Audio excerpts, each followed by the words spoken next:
Ito yung sunod, mga kababayan. Daryl Yap. Nako, mga kababayan, huwag kayong manggigil dito kay Daryl Yap kasi which is DDS na po siya. Wala na po tayong magawa. Kapag ka DDS ka, mananatili ka talagang DDS. At least, at least ano siya, mga kababayan, admitted siya na DDS siya. Ganito po yung kay Daryl Yap, mga kababayan. Meron po siyang patutsada. Meron po siyang patutsada kay PBBM, mga kababayan. Ito po yun, no, mga kababayan. Ito po yung post ni Daryl Yap. Ayan. Sabi dito, mga kababayan, July 16, 2026 ito Kung naalala ninyo mga kababayan, yung isang motorist, yung rider na sinaksak ng ice pick at nabawian ng buhay habang naglalakad na bitbit yung helmet. Naalala nyo?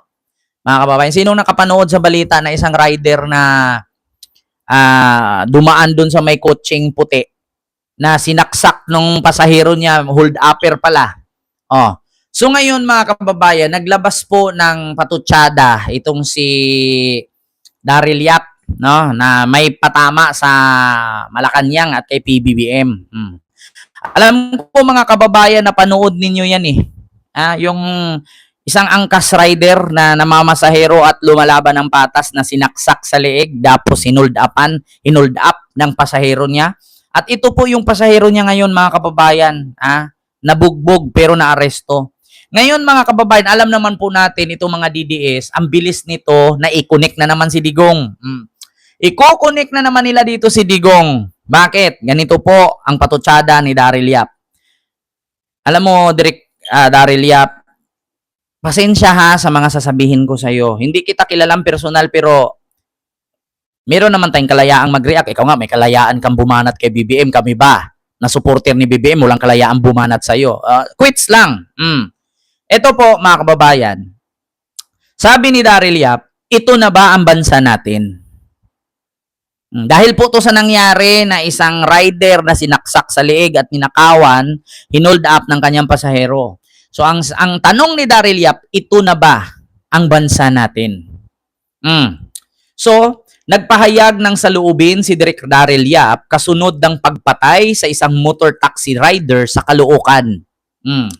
Yung presidente na ang gusto ay makapaglakad ang bawat Pilipino ng ligtas sa gabi, ipinatapon nila. Ngayon, ito na ba ang bansa natin? Ikinunik na naman nila si Digong. Mga kababayan,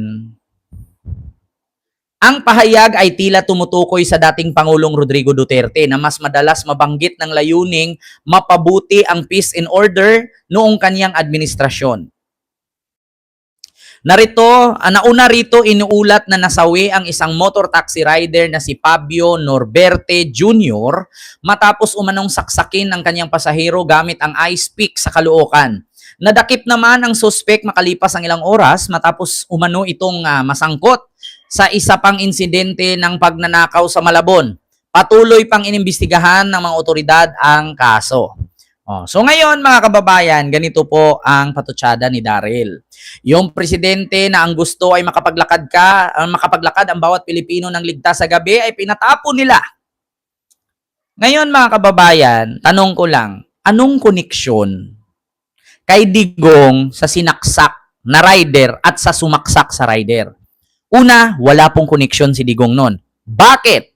Kasi mga kababayan, ang sinabi ni Digong, sa Davao, maglakad ka, kahit hating gabi, walang gagalaw sa'yo.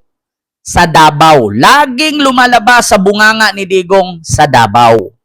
Sa Davao, walang droga. Sa Davao, walang gulo. Sa Davao, walang baha. Sa Davao, malinis.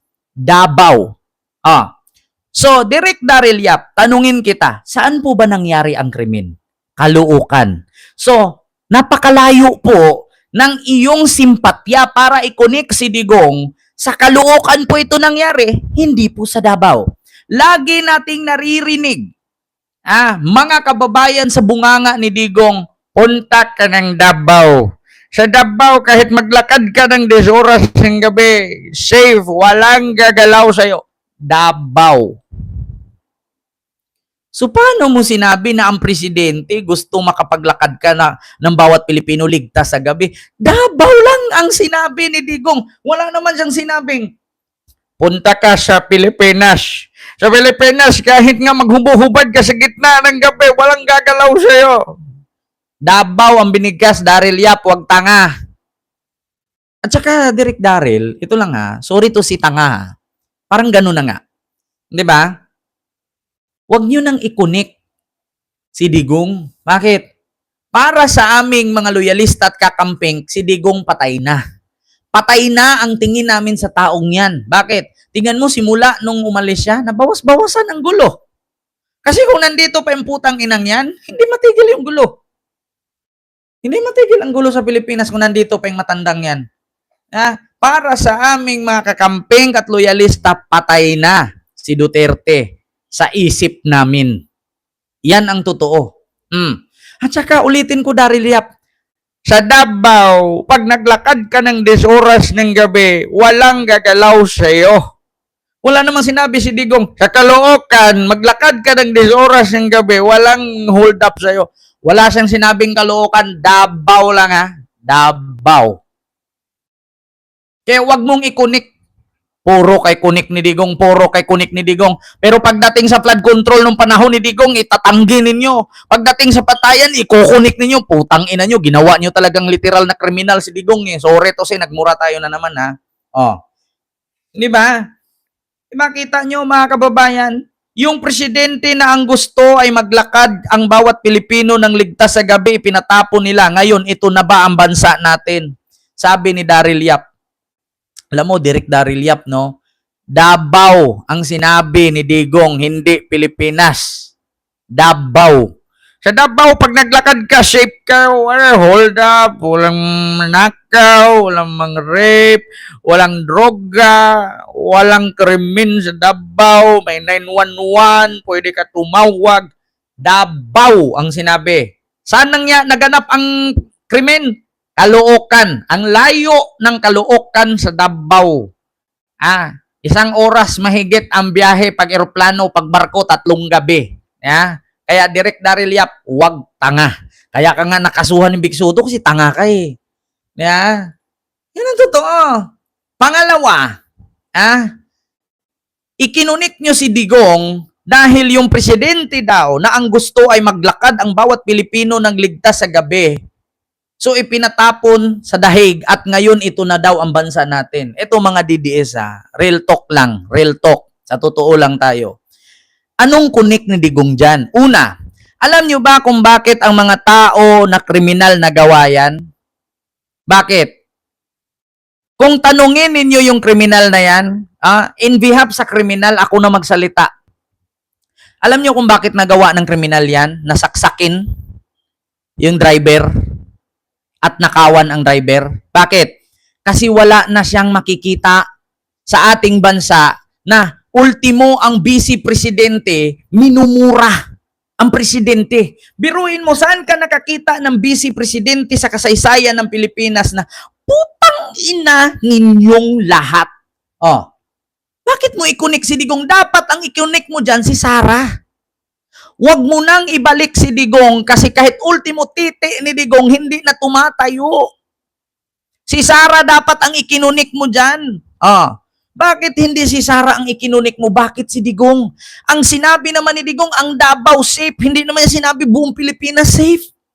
Saan ka nakakita? 10 oras ng gabi sa Pilipinas, safe ka maglakad. Iputang ina, yung adik nga, hindi natin alam kung adik kasi binaril, walang drug test, natumba. Paano mo sasabing safe yung panahon ni Digong?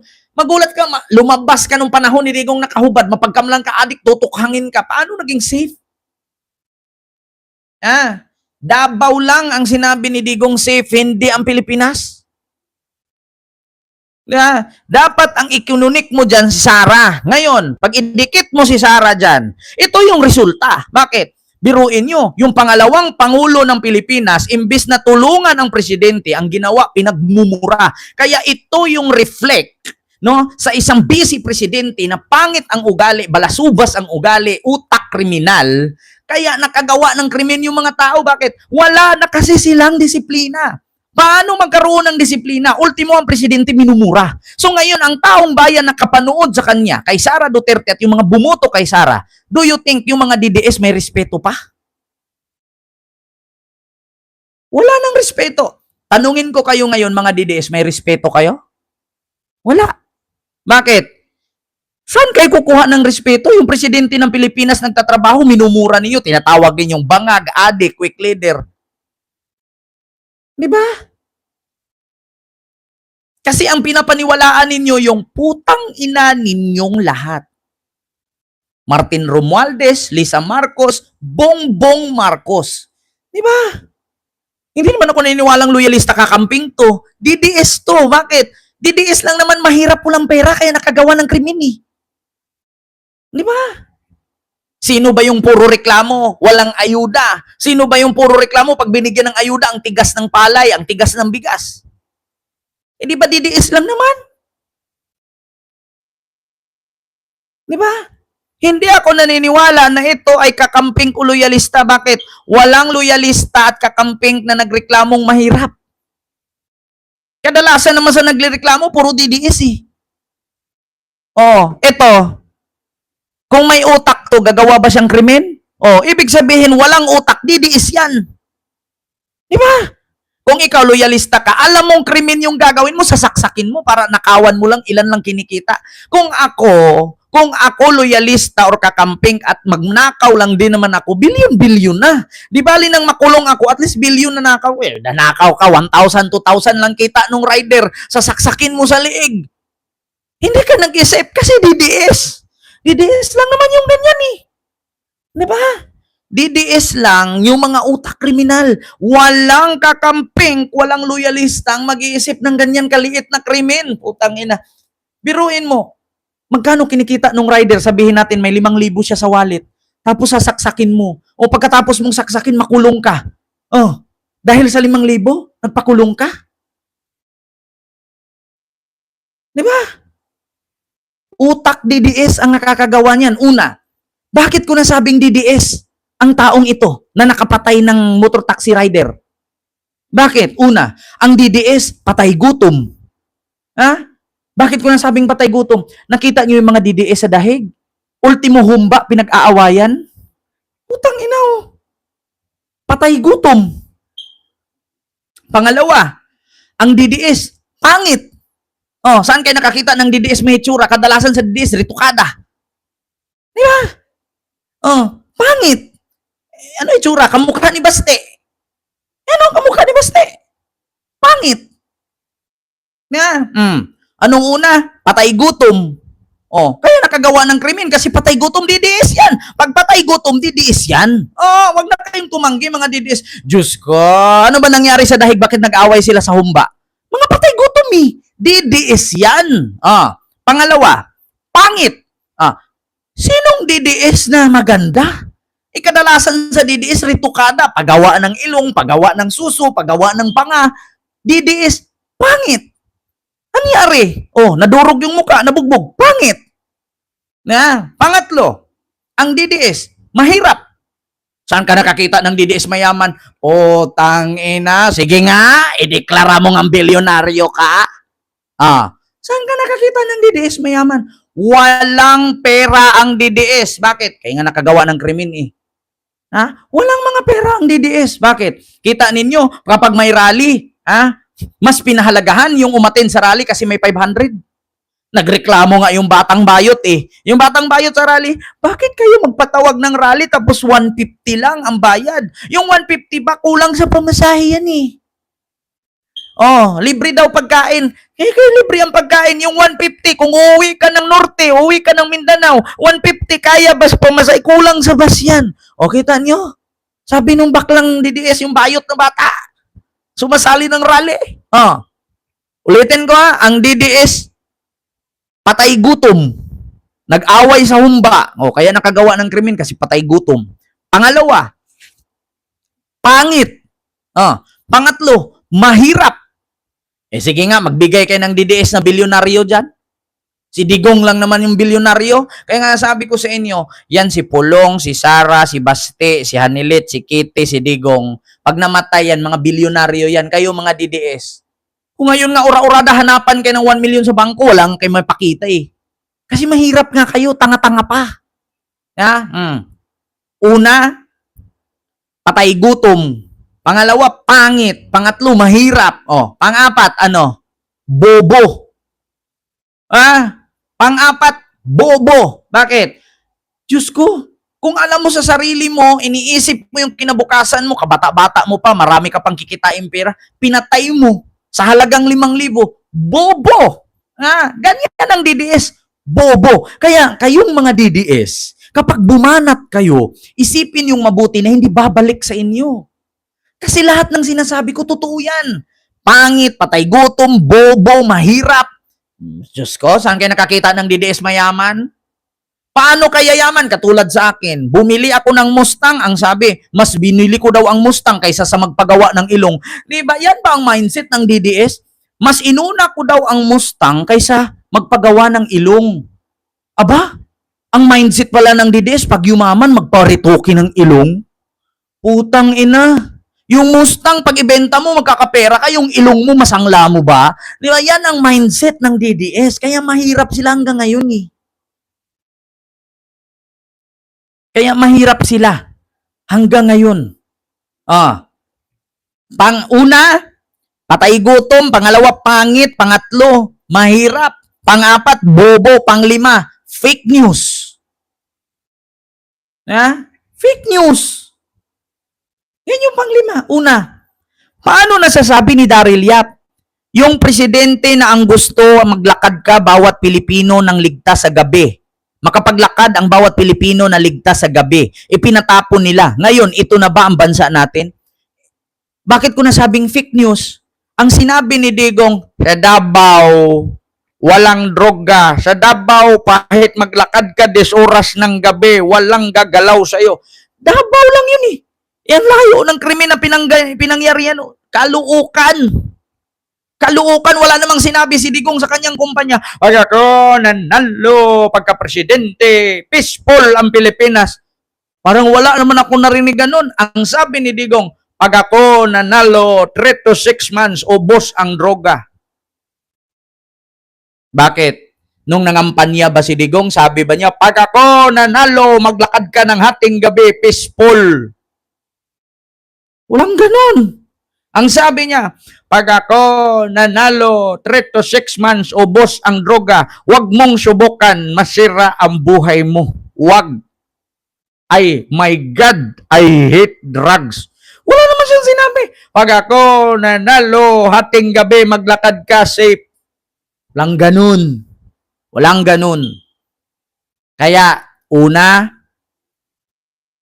patay gutom, pangalawa, pangit, pangatlo, mahirap, pang-apat, bobo, pang-lima, fake news. Yan yung DDS. Mga kababayan, yan yun, Direk Daryl Yap. 8 dapat yan eh, 5 lang. Gusto mo, abutin natin 8? Pang-anim. Pang-anim. Bukod sa fake news, pang-anim, tanga-tanga. Bakit ko nasabing tanga-tanga? Ang taong to at ito'y DDS. Una, biruin mo, hinold up mo, doon pa sa may mga tao. Kaya ka nabugbog. Mang-hold up ka nga lang naman, doon na sa liblib. Huwag sa mataong lugar. Tanga eh. Ganyan ang DDS. Bakit ko nasabing DDS siya? Kasi tanga. Una, example ko sa inyo, bakit ko nasabing tanga? Tignan nyo yung mga DDS sa Qatar. Alam nila na sa Qatar bawal ang welga-welga, nagwiwelga-welga. Anong nangyari sa kanila? Inaresto. Nakulong. Tanga eh. Diba? Anong nangyari kay Sara? Bakit nakasuhan ng sedisyon? Dahil sa mga DDS. Bakit? Nung sinabi ni Sara, utang ina ninyong lahat. Martin Romualdez, Lisa Marcos, Bongbong Marcos. Anong sabi ng NBI? Nasa comment section po kasi, Mr. Chair, Your Honor. Yung mga supporter niyang DDS ang sabi, huwag kang mag-alala, Inday, sa 2028, ikaw ang presidente namin, people power na. Kasi tanga. Kung hindi tanga yung mga supporter ni Sarang DDS, hindi makasuhan ng sedisyon si Sara. Ikaw ba naman magko-comment ka dun sa comment section, huwag kang mag-alala, day, people power na, revolusyon na, lusubin ng Malacanang. Di ba dahil sa mga tangang DDS, si Sara nakasuhan ng inciting to sedition. Pangalawang example, bakit naging tanga ang mga DDS? Si Digong, humiling ng interim release para palayain sa ICC. Anong ginawa ng mga DDS na supporter? Dahil tanga, sinira nila yung mga social media pages ng mga abogado sa ICC. Si Motok, binaboy nila. Tapos tinawag nila kangaroo court. Tapos nagwilga-wilga sila dun sa harapan ng ICC. Palayain si Duterte, palayain si Duterte. Duterte Street, tangay. Kaya hindi pinagbigyan ng ICC ng interim release si Digong kasi nagpakita yung mga tangang suporter. Ang nasabi ng ICC, hindi po namin siya pagpayagang makalaya. Bakit? Kasi ma-impluwensya po siya kahit nakakulong. Kasi bakit? Andun yung mga tangang suporter. Imbis na manghingi kayo, magdasal kayo doon, suportahan ninyo, kausapin nyo ng ayos, ang ginawa nila, nagwelga sila sa harap ng ICC. Tanga. Tapos, naalala nyo, yung matanda, galit na galit, binayaran daw ni Marcos. Kaya sabi nung isang DDS nga lalaki, yan yung rason eh. Yan yung rason kaya hindi pinagbigyan si Tatay Digong eh. Yung mga ganyang mindset na DDS, yan yung sumisira kay Tatay Digong eh. Totoo yan. Gusto niyo ipakita ko? Ito ito DDS na nanay. Ayan ito mga kababayan. Nanay sa dahig. Wait lang mga kababayan. Dahig, nagwala dahil denied ang interim release. So mga kababayan ni Digong. Kung makita ninyo, nagsigaw-sigaw yung matanda. Thank you, God. Ito In this country, Oh. the president is old. Nothing. Oh.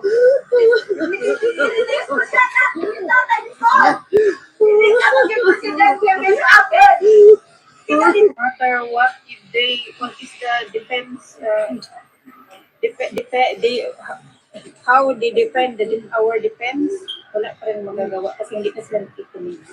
Rights in this country. Ito ICC Sir, may Hindi lang ako. breaking news. Kita nyo mga kababayan. Thank you. Ating Pangulong Duterte. Ako, Nagwawala. hindi ko na po hihibat. Rights in this country. The president is old. Nothing. Sinisi nila si BBM tapos pinagmumura nila yung ICC. Kaya hindi binigyan ng interim release. Bakit? Kung hindi kayo tanga, nanahimik na lang sana kayo, nagdasal kayo doon, napalayain. Wala dinumog nila ang ICC, minura nila yung mga prosecutors, yung mga judges. Hindi pinagbigyan, pinahamak nila kasi tanga nga. Tanga sila. Anim yun. Pangpito. Ito yung pangpito, mga kababayan. Manyakis. Ito yung pampito. Manyakis. Bigyan ko kayo ng example. Tignan nyo si Tio Moreno. Pumunta ng spa magpahilot pero ang ginawa, nagpaiyot. Yung nakaigit. Manyakis. Pupunta ka ng spa, hilot, hindi iyot. Ayun, nakaigit. Tignan nyo. 3 tuwalya na bulit ng igit, pinabayad ng 1.5, nagwala. Tio Moreno, nakaigit. Ganun ang DDS. Manyakis. Tignan nyo si Digong. Bakit ko nasabing manyakis? Yung madre ni Rep. Ang sabi niya, tinignan ko yung madre, kaganda-ganda. Sabi ko nga, sana si Mayor muna bago yung repres. Manyak. Pangatlo, tingnan nyo si Suntay. Nung nakita ko si Ann Curtis, umiinit yung aking katawan. Hindi ko ma-explain kung ano yung gagawin ko nung nakita ko siya. Di ba nung nangyari ngayon? Suspended. Manyakis. Ang inang yan. Pangwalo. Ano yung pangwalo? Mga kababayan, Una is patay gutom. Pangalawa, pangit. Pangatlo, mahirap. Pang-apat, bobo. Pang-lima, fake news. Pang-anim, tanga. Pang-pito, manyakis. Pang-walo. Ano yung pang-walo, mga kababayan? Definition ng DDS. Inutil. Inutil. Yan yung pang-walo. Inutil. Yan yung pang-walo, mga kababayan. Inutil. Bakit? Bakit ko nasabing inutil? Yung nirally nila, ilang buwan sila nagrally? Simula nung si Digong ikinulong nung Marso 2025, nag-Marso 2026 na lang. Kung itinanim nila ng kamuting kahoy yun, ang kamuting kahoy 3 buwan magkakaroon na ng laman, makakain na. Kung itinanim nila ng litos yan, 15 days ang litos tutubo na, magkakapera ka pa. Ang ginawa nila, nagrally. Inutil. Walang kwentas pamilya, inutil. Pangsiyam. Pangsiyam. Kriminal. Kriminal. Saan ka nakakita ng DDS na hindi kriminal? Sige nga, magbigay kayo ng DDS na hindi kriminal. Si Robin nakakulong galing, kriminal. Si Tebes nakulong, kriminal. Si Kibuloy nakulong, kriminal. Si Jinggoy nakulong kasong plunder, kriminal. Si Marcoleta nakulong kasong plunder, kriminal. Si Defensor nakulong, human trafficking, plunder, kriminal. Kita nyo? Puro kriminal. Si Harry Roque nagtago, kriminal. Puta, si Digong nakulong, kriminal. Crimes against humanity, pinakamalaking kaso sa kasaysayan ng buong mundo, kriminal. Magnanakaw, yung isa itinanggi. May ebidensya na, walang birth certificate, walang marriage contract, walang death certificate. Sino si Mary Grace Piatos?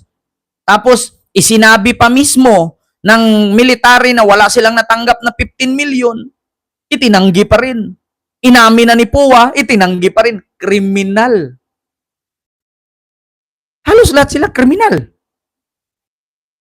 Tama man yan. Kriminal man sila lahat. Si Bato, Pugante, nagtago, kriminal. Si Bantag, nagtago, kriminal.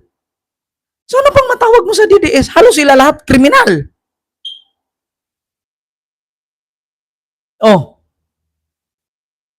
Di ba? Eto, speaking of criminal. Pang-siyam. Dami. Kung definition lang ng DDS, marami. Lahat sa kanila nandyan. Kaya Daryl Yap, alam mo na.